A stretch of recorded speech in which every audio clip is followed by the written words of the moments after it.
Is it okay if I sit here wobbling back and forth excited? Yeah, totally. Three, two, one. Hey everyone, welcome to a long overdue episode of The Exercise Mechanic. Today I am joined with Marissa Hamon. Welcome, Marissa. Hello. Thanks for having me on, Etienne. Oh my God, it's a total pleasure. So, Marissa is a personal trainer turned self love and life coach. She's a tremendous friend of mine. And full disclosure, we have accountability calls every week. And we actually used to work together out of the same gym at Epic Fitness in Ottawa, which is unfortunately closed at this point. So we're hosting Marissa today at what feels like a really pivotal time because right now we're in the midst of COVID. We're like 10 months into this thing, 11 months maybe. And self care and self love is becoming increasingly important. And I'm finding people are needing to become increasingly creative when it comes to taking care of themselves as their world is naturally becoming smaller and smaller and smaller. And I was going through some of your content, Marissa, and I was reading one of your posts and I thought it was really interesting and I was hoping on starting there. And you wrote, and I quote, "You choose what you're going to say yes to and what you say no to.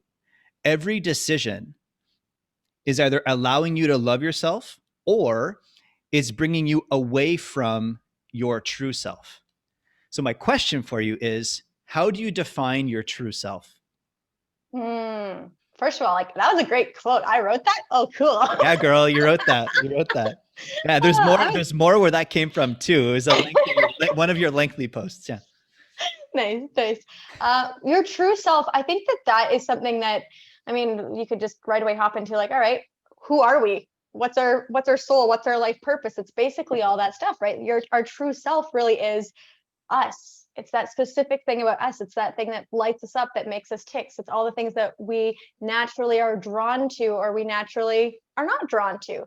It's the things that help us as a physical human being thrive and be our true self there. But also, I believe, as a mental and emotional and spiritual being, thrive and be our true self, because we all have different things that make us us. But the more we tap into ourselves and learn to just kind of see what feels right to us, like you feel right, like if I show up wearing this clothing, I feel like me. If I showed up here in a sombrero, I'd have fun, but it wouldn't be me. Next time. So sometimes it's taking and trying on different things in life, trying on different things physically, mentally, emotionally, spiritually, and figuring out what actually does feel like me. Because when you step into that true self, you'll know, because you'll feel like you're home. Right. So it just kind of fits like a glove. That was actually the question I was going to ask you. It's like, well, okay, cool. So, but how do you find it? How do you detect it? And this sounds like a good old process of trial and error. That's exactly what it is. And this was actually really cool because I redid this process when I went to Australia back in January of 2020. Mm-hmm. So I went on a soul searching trip when I left the gym. So when I was a trainer, I hit a day where I was like, all right, like I know something's not right. Sat with it a little bit while. It was that thing. It was like, this doesn't feel like my true self anymore. Like there's just something not right. And I realized, I was like, oh, being a trainer is amazing, but that's not part of me anymore. So over the course of 4 months, eventually I left. And then my last day was on a Friday. And on the Sunday, I was on a plane going to Australia to go soul searching, because I was like, all right, well, then what does feel like me? And it was really cool because while I was there, I went to different hostels. But when you're at a hostel and you're meeting people, when you're traveling, you have 2 to 3 minutes where you meet this person. You say, hi, my name's whatever. I'm from here and this is what I'm about. So it was really cool because it was almost like speed dating, but I would show up as a different person every single time. So I would show up and be like, hi, my name's Marissa. I'm all into the spiritual stuff. I just meditate all the time. And this is what I do. And look, at the universe has my back. And then after that 5-minute conversation, I'd go, that was kind of me, but that's not all me. Right? Like a bit of that was authentic, Marissa, but it's not all of it. And then I'd go back and I'd be like, I'm the one who's all into fitness and look at my muscles and yeah, protein. I was like, also, that's not me. I love that. That's your associations to the fitness industry. Look at my muscles and I'm all about protein. That's very bro-y of your. But yeah, but then there was that, and also that masculine energetic side of me. I would show up wearing backwards hats and thick strap tank tops and like longer shorts and be like, okay, like still not me. I'd show up in this really cute crop top and like cute bikini thing, and I'd be like, oh, this is me. Right. So like, just, it's the trial and error. It's trying that, and it's trying things in regards to what you wear, how you embody yourself, different scents, different sounds, but it's also trying different activities, right? I'm never going to be the one who's going to sit there and crochet. I'm going to be the one who's going to be outside climbing rocks, kicking around a soccer ball and salsa dancing. Like, I am, part of me is all about movement, about embodying this. And this is how I embody myself. This is part of my authentic self. Mm-hmm. So it's trial and error, but it's trial and error in regards to trying on different personality traits, different activities, right? Different practices and habits in life, because they're not going to be all the same ones for everyone. Same way as different bodies need different types of movement and different nutritious guidelines and other things to help support them physically. And that's part of being your true authentic self, is learning that, because that's you. It's the same thing with you on that spiritual level and that emotional level and that mental level. There's parts of you that are you, and it's going to take a bit of time to figure them out, but you'll definitely know when you don't have it right. It's like the haircut. You know what you don't want, even if you don't know what you do want. You're like, not that. Yeah, most definitely. That's actually, it's funny. That's one of the things that with the clients that I work with, one of the first conversations naturally is like, what do you want? What are we working towards? And it's incredibly common, the amount of uncertainty that people are walking around with. And I lump myself into that as well. I find I'm walking around with an amount of confusion that in my life is, I would say, unprecedented. And we can maybe bookmark that and come back to that another time. But the question for me that came up when you were talking is, as like through this process of trial and error, as you're learning to feel and detect that which feels true to you, there's an inevitable amount of trying something, it may be not feeling like it doesn't feel like the glove fits, so to speak, right? But how do you personally, or perhaps even with your clients, how do you navigate failure? Because I feel like that's a part of this. Like, you need to be cool with that process of trying something, maybe even hoping it works out, and then like it not working out. So what type of intention do you bring to that process, and how do you navigate failure? Yeah, I would say for failure, the first thing it has to go back to is asking yourself, what's your belief around failure? Because if you have a belief that failure is a waste of time, or it means something about me where I'm not good enough, or this is an unhelpful process, if that's your belief, then you're naturally going to be avoiding it at all costs. So I think before even jumping into this, if you're worried about the failure part, you have to look at what's the belief behind failure and reframe that, so that way you can be like, failure is a gift, right? Every single time I fail and I find another one who's not me, amazing. That means I'm one step closer to stepping to who I am. So I think it's a combination of that belief about failure, but also the belief about what is the point in the journey of this anyways, right? Like the whole point is the journey anyways. Yeah. So if you can also adapt that as a belief, that it's not about getting to my authentic self, simply going along the journey, knowing that that is enough because I will get there anyways. That's where you're going to then get that deep sense of peace and be okay with all the failure anyways, because you're already going to make it. If we go back to the fitness analogy, right? The person who knows they have to lose 50 pounds and they're living as that person who in a year from now is going to be down that 50 pounds. They're doing all the work. They have the lifestyle habits down. They're going to have so much more joy and peace and happiness because they know that they are literally embodying and being that person, and the body's just going to come. It's the same thing. If you're living and embodying and doing the work to uncover that true authentic self and step more into your power, you're going to get there because you're doing the work. You're on the journey. It's going to happen. You're trying the different things on. And it's just a matter of that point, then just trusting the process and knowing that we're never going to make it anyways. Same thing in our health and our wellness journey. We never make it. We have to keep doing the things. You're going to get there, and then, this falls off, and Christmas happens, and whatever else. Same thing with finding yourself. Christmas happens, you go see family, you get triggered, everything else. Right? And then you lose that. I've heard anyways. Yeah. You lose that true self when you go back to those old conditioned self versions of yourself, the other things that you did before, and then you have to go find them again. So really being at peace with that, it's going to be failure. You're not going to figure it out in the first time. It's going to be that trial and error, but also at peace with the journey, and that the journey is the destination. As cliche as that sounds, when you really let that sink in, it's like, oh yeah, okay, cool.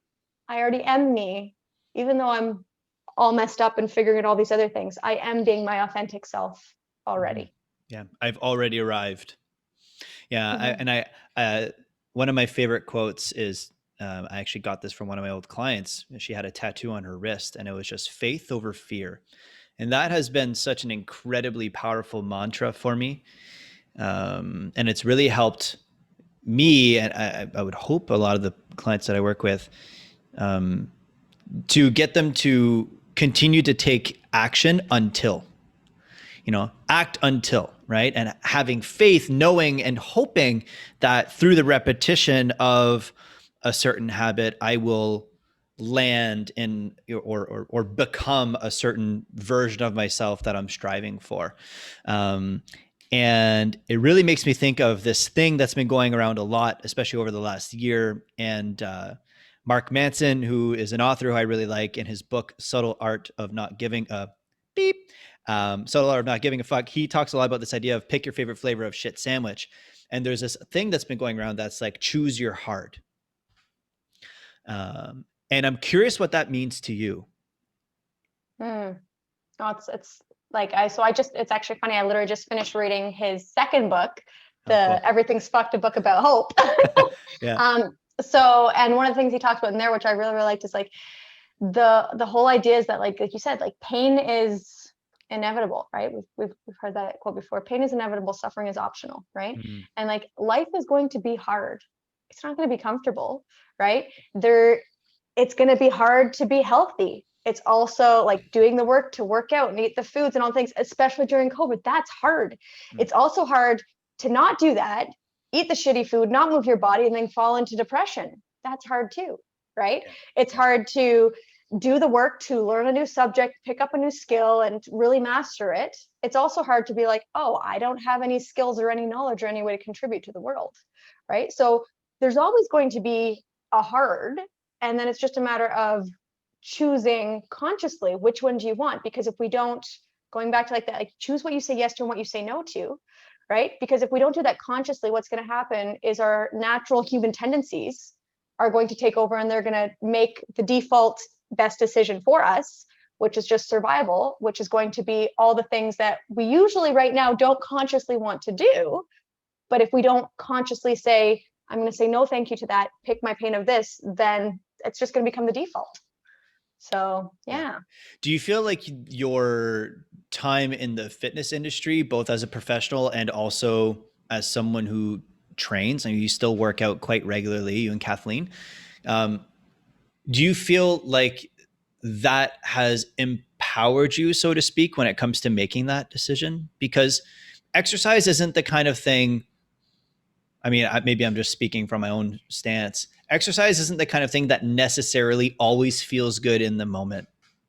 Mm-hmm. And honestly, sometimes it kind of sucks. Like sometimes it's uncomfortable. And yet we choose to do that to ourselves as a means to an end.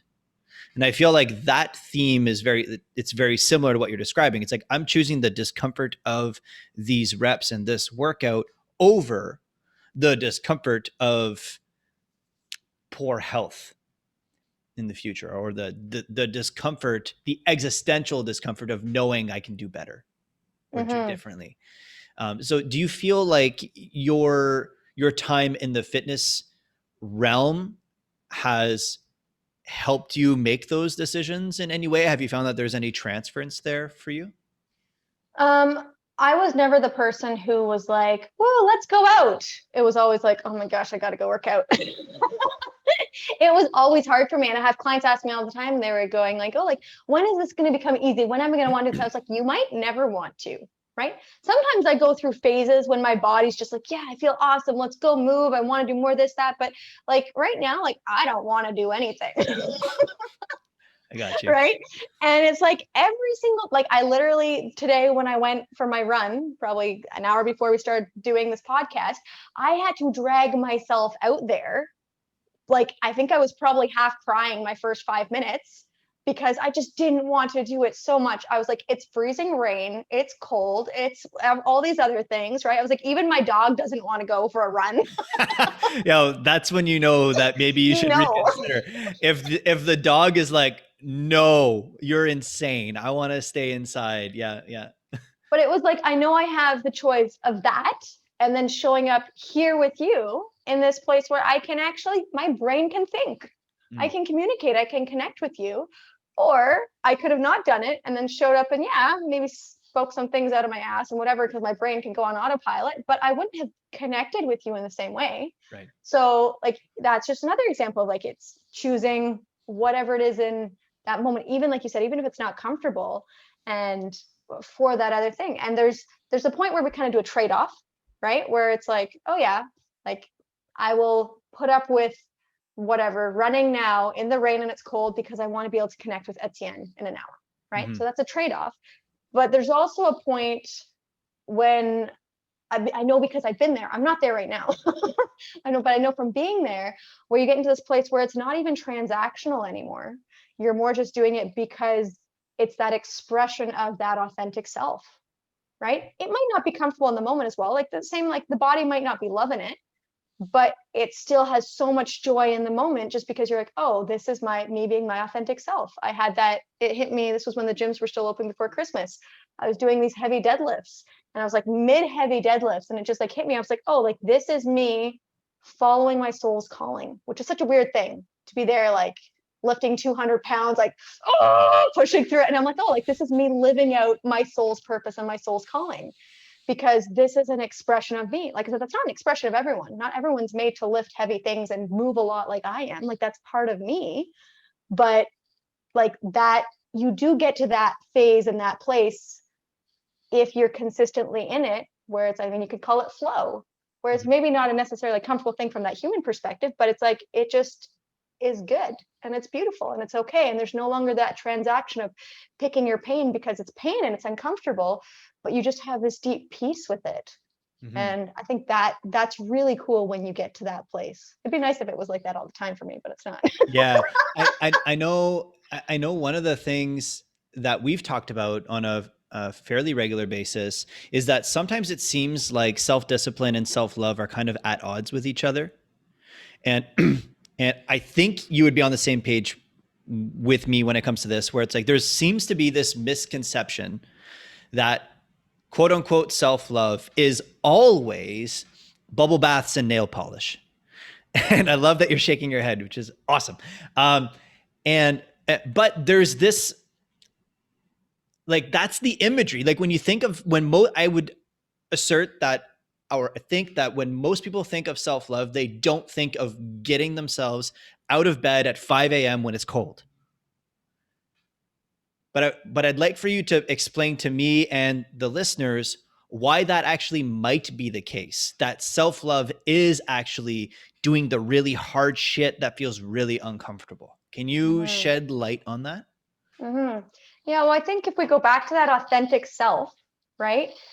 Like we said, there's certain parts of you that want to be expressed in certain ways, right?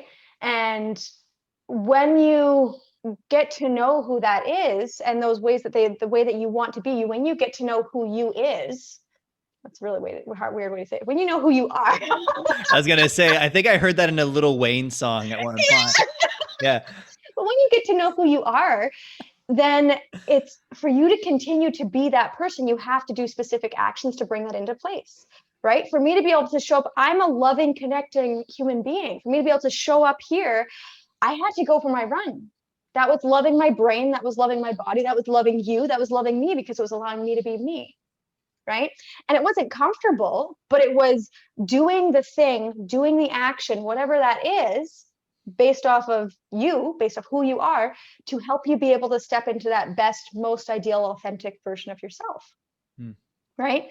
And like I said, it's gonna be different for everyone, right? So some people, self-care may be that bubble bath, right? Yeah. But I would argue and say most of the time it's not, right?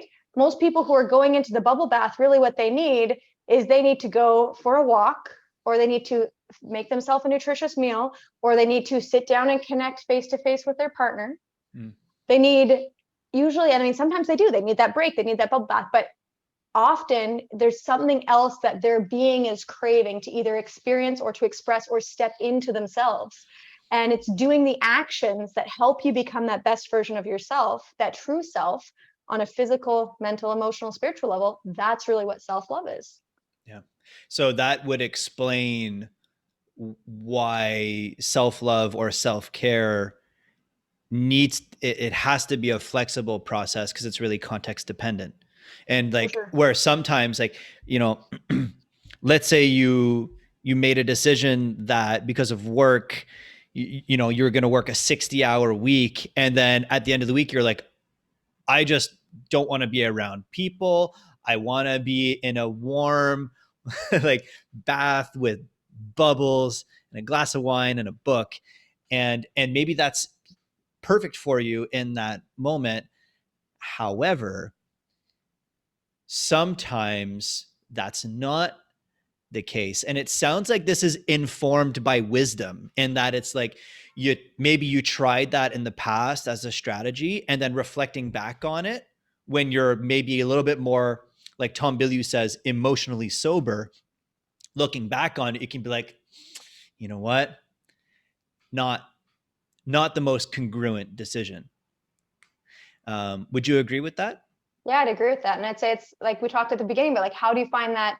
How do you find like that true self? You try it on. How do you find how to love yourself? You try it on, right? I tried to love myself for years by saying, oh, I'm loving myself, I'm just going to eat that little bit of ice cream. Like, oh, I've had a hard day, I'm going to eat this thing. Like, I tried so many times to convince myself that loving myself was to be gentle on myself and quote unquote not restrict myself with food. But I learned that for me, that's not the case. My physiology responds very differently than other people's to sugar. I'm super sensitive to it, right? Mm-hmm.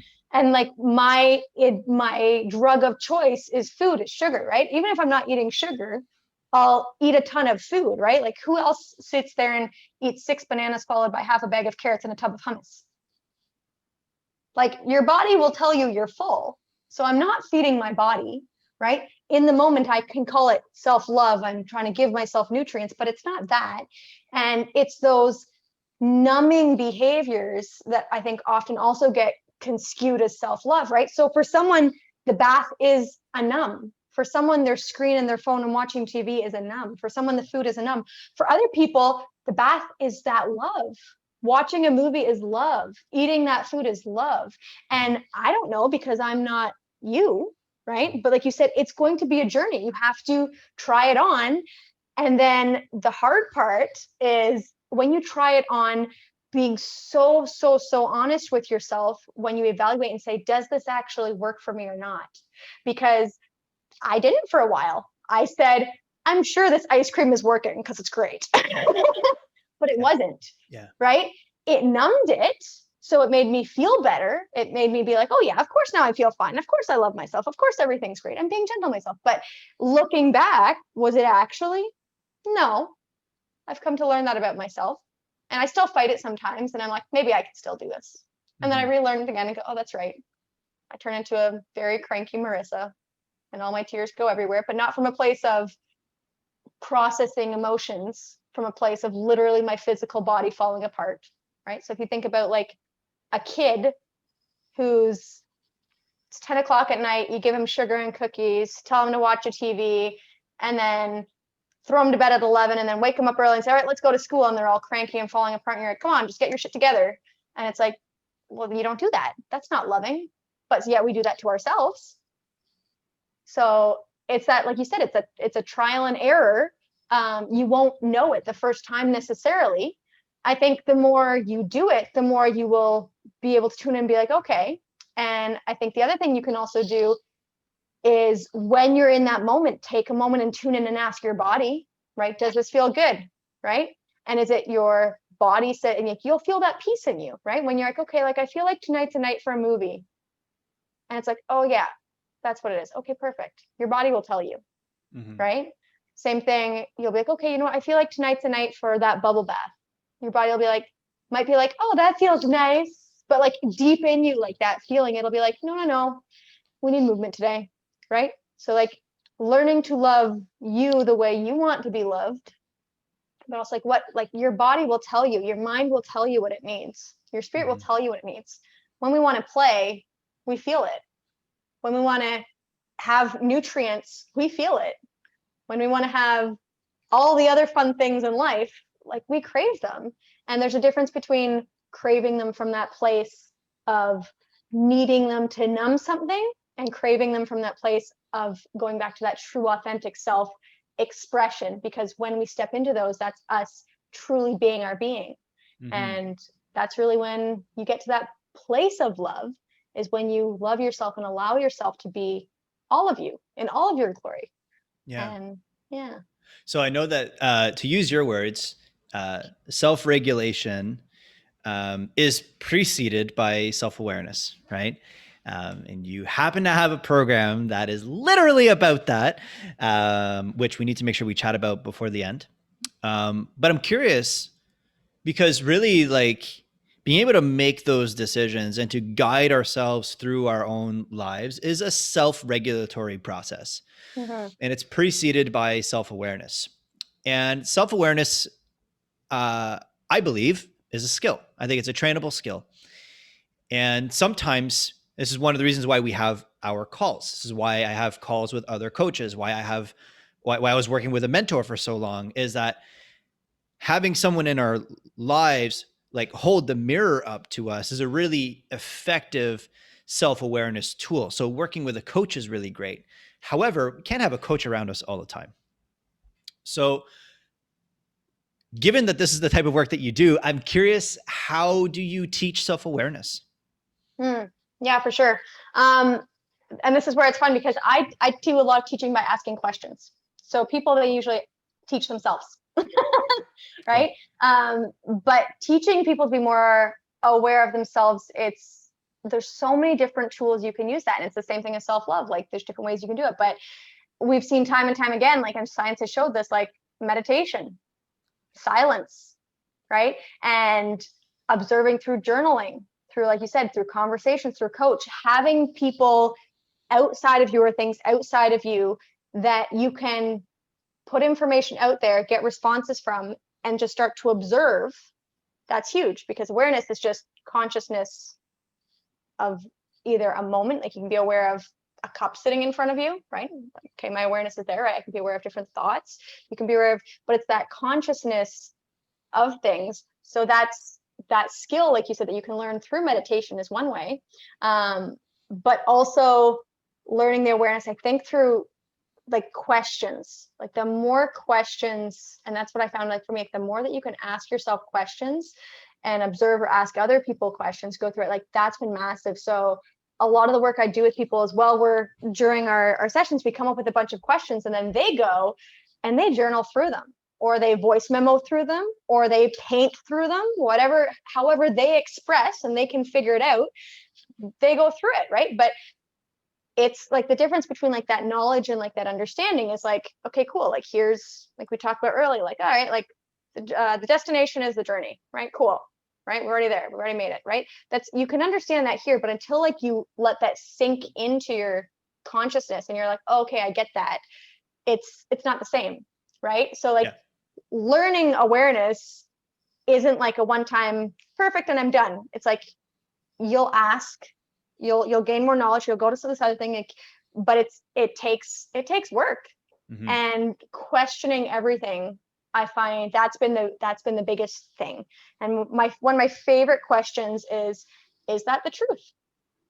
And just going back to that with awareness, with anything, right? Being like when you start to say like, oh, I'm thinking this, or there's that thing, or whatever, just like, is that the truth? And then you kind of have to think about it. But journaling, I've found for a lot of people very helpful, because you have to come to a definitive conclusion of what you are aware of or what your current stance is on something, or your thought process, and be like, here we are. And then you can observe it and go, is that actually it? Is that the truth? Is that really where I'm at? Where did that come from? Interesting. Right. But it is like awareness is a big one. It's yeah. Cool. Have you read any of Joseph Ledoux's work by No. chance? I'm gonna buy you his book. He's got a book on and hold me to that. He's got a book called The Emotional Brain. It's right over there. It's one of my Mm. favorite books. It's actually I think it's the first book I ever bought when I was in like high school at some point.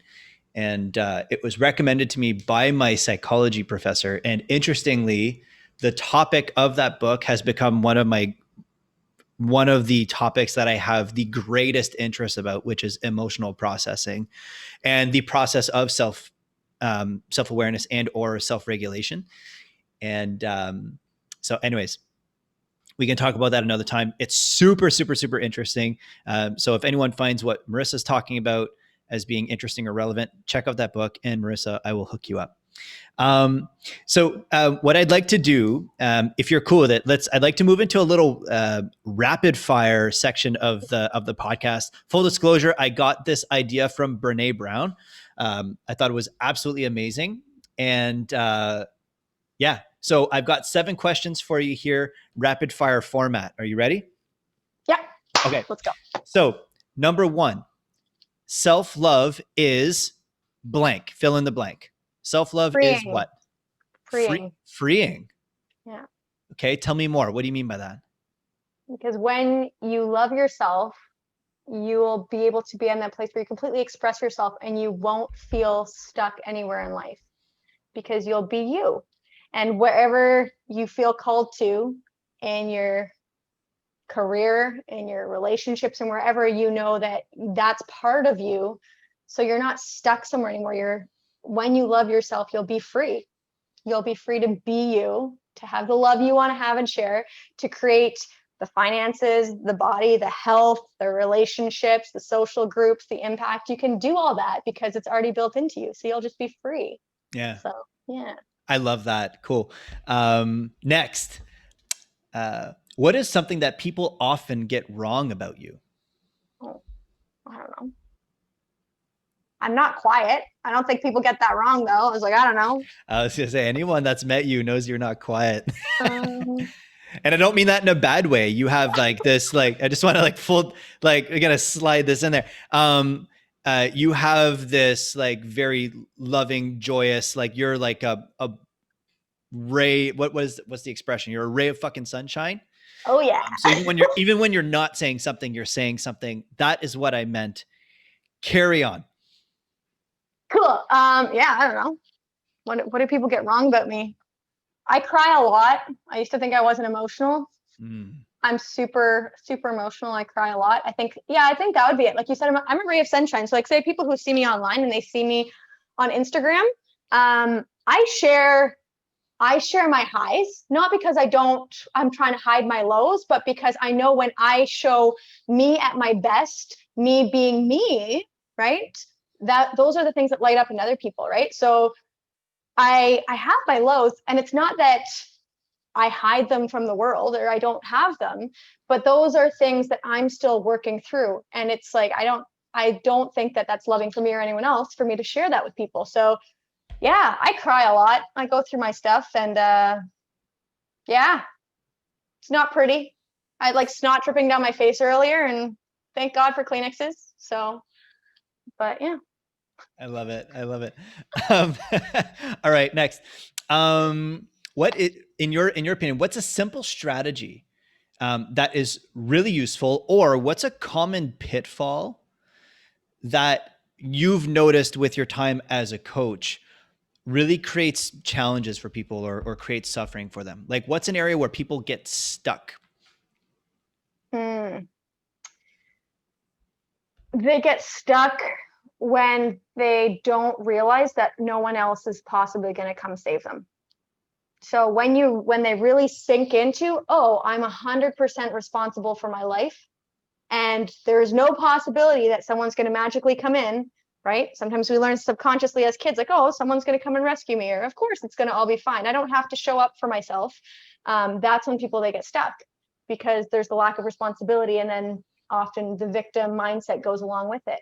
So those are the two places I'd say people who aren't taking full responsibility for themselves, or they're still stuck in that victim mindset and they are in that poor me and I can't do it or I'm not enough. I'd say like that's really where people have a hard time.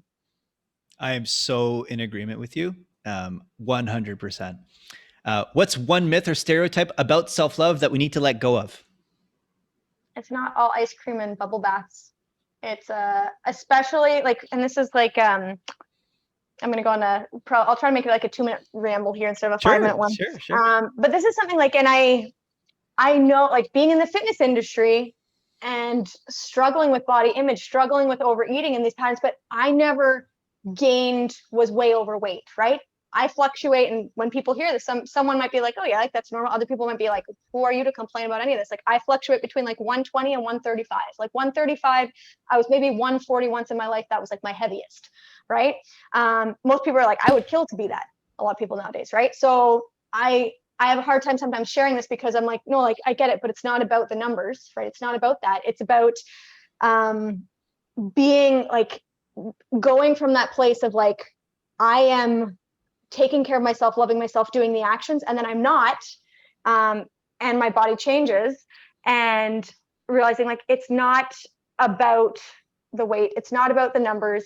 It really is about the habits and the patterns and the things that go behind it, and realizing like you can still be a very healthy small person who's not using the behaviors to love yourself, and society will say you look fine, other people will say you're fine, but if you're not actually loving yourself, then that's not okay. Yeah. Right? So that's me from me, right? So I'd say like that's another one, like the myths, is going back to self-love, about saying love your body the size it's at, where it's at, right? And me being like, yeah, but like I didn't love my body when I was 135, not because there was something wrong with me being 135 and because I was like, oh, my body looks horrible and all that. Like, it didn't. Of course I had those beliefs at times, right? Like those beliefs, and then I would go through and bust my big, is that the truth? No, like this is just the truth is like all bodies are beautiful. I agree with that. But the truth was also my body was unhealthy for me. Yeah. Right.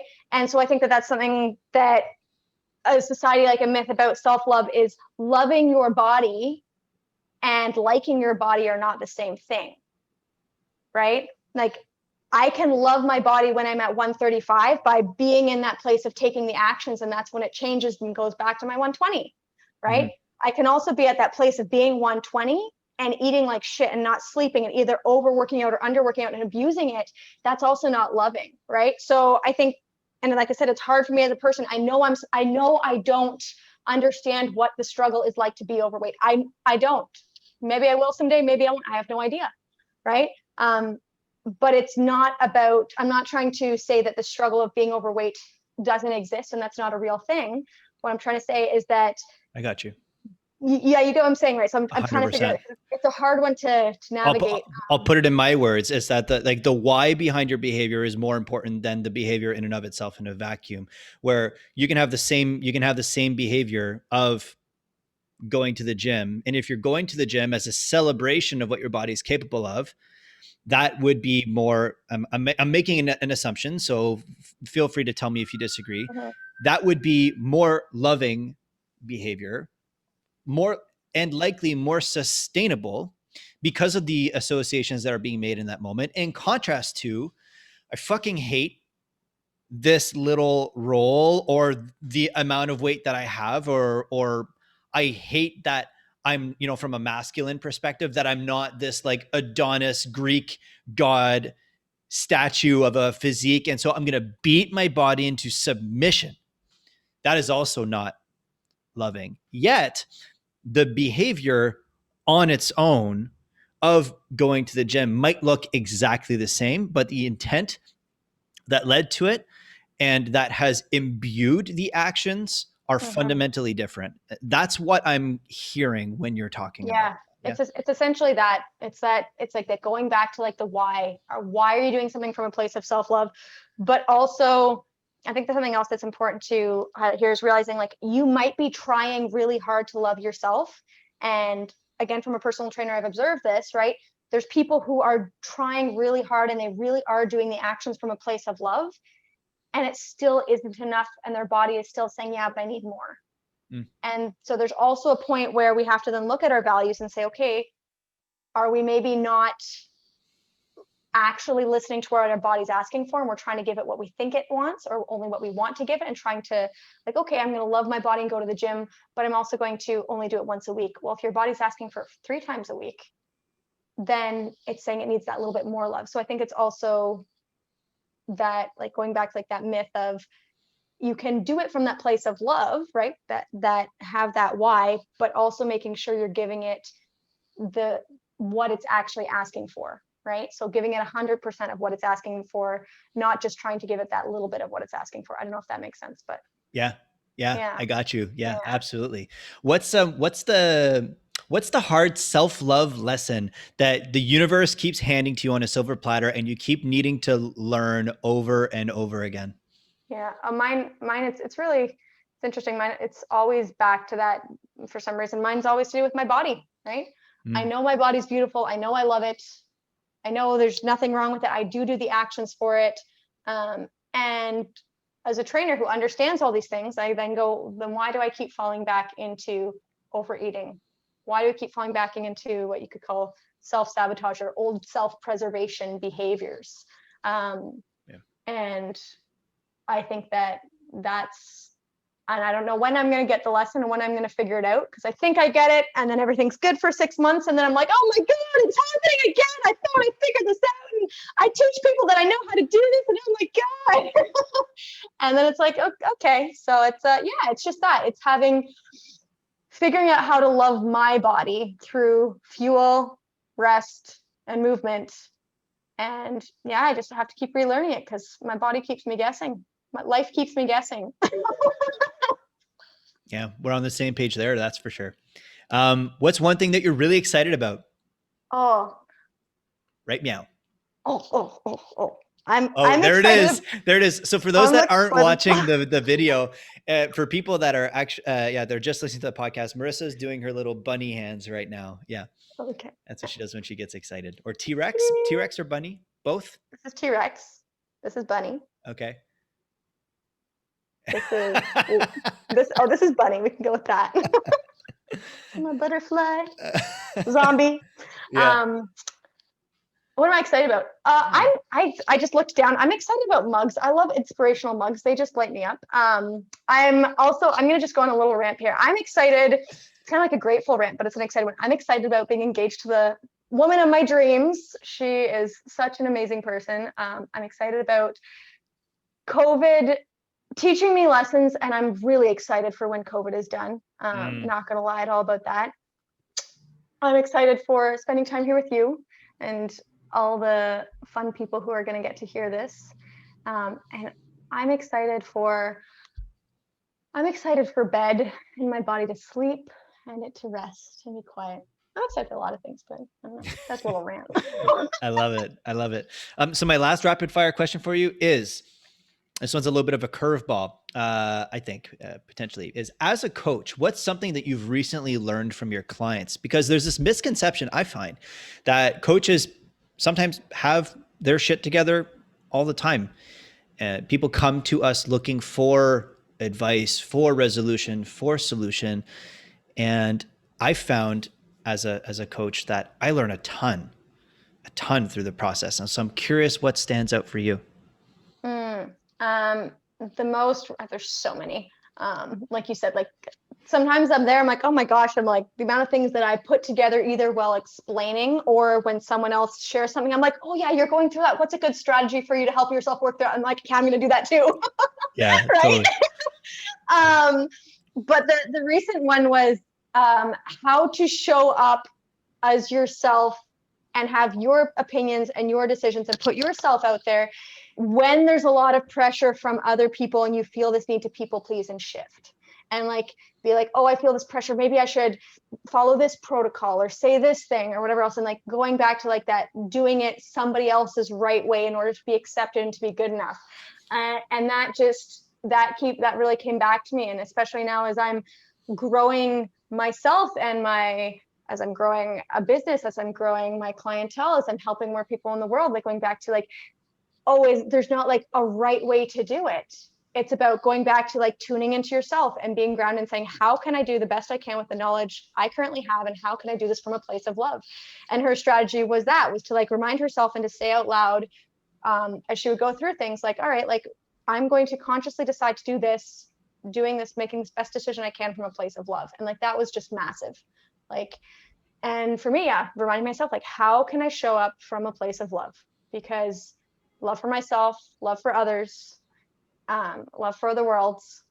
Because when I do that on a consistent basis, it really allows me to let go that need to people please, because I know I really am loving them. And by making the decisions or saying the thing I will say, rather than just saying or doing the thing that I think they're going to want, I can actually do what I know is going to help love them. That is such a great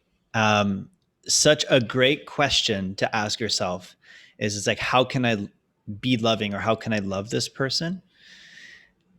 Such an amazing question for so many reasons. Okay, so before we wrap up, before we wrap up, where can people find you? Number one, and also I'd love for you to share a little bit about your self-awareness and self-regulation program. I think it's too late for people to jump into the first cohort, but I'm assuming there's going to be a second one. So I'm hoping that you can share a little bit about that.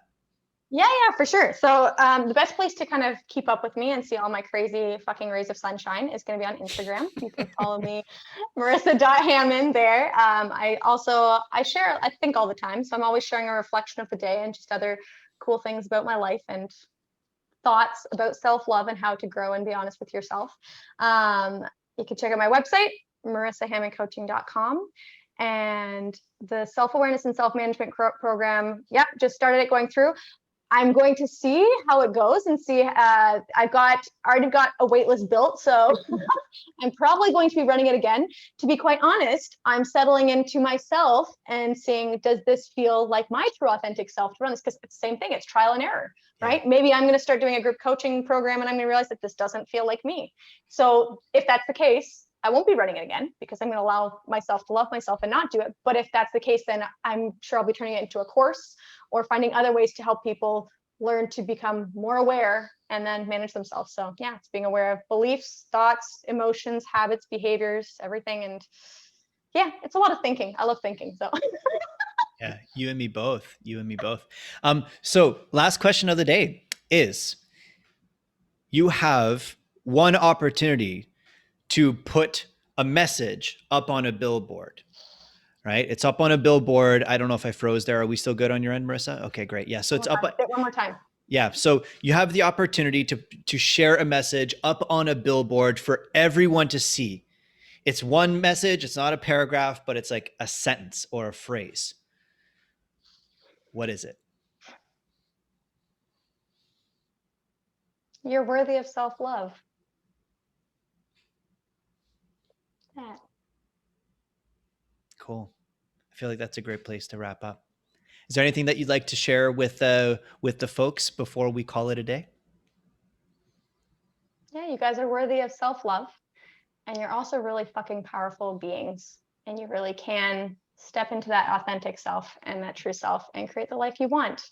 And it will take work. You will have to choose your pain to make it happen, but it'll be so worth it. And you are worth having that self-love. Very cool. And this is coming from a woman that I've seen grow tremendously over the last 2 years, right? I would say last 2 years, that we've been working in more close proximity in a variety of different roles. And so if Marissa is saying that, one thing that I can say is that she definitely walks the walk. She doesn't just say something that is incongruent with her actions. This woman's very, very, very aligned in what she says and what she does. So I would definitely recommend that you check her out on the gram as well as on her website. And on that note, we're going to call it a day. Thank you so much, Marissa, for your time. It's honestly so fun to chat with you. And thank you so much, everyone, for listening. And we will catch you next time. Bye for now. Bye.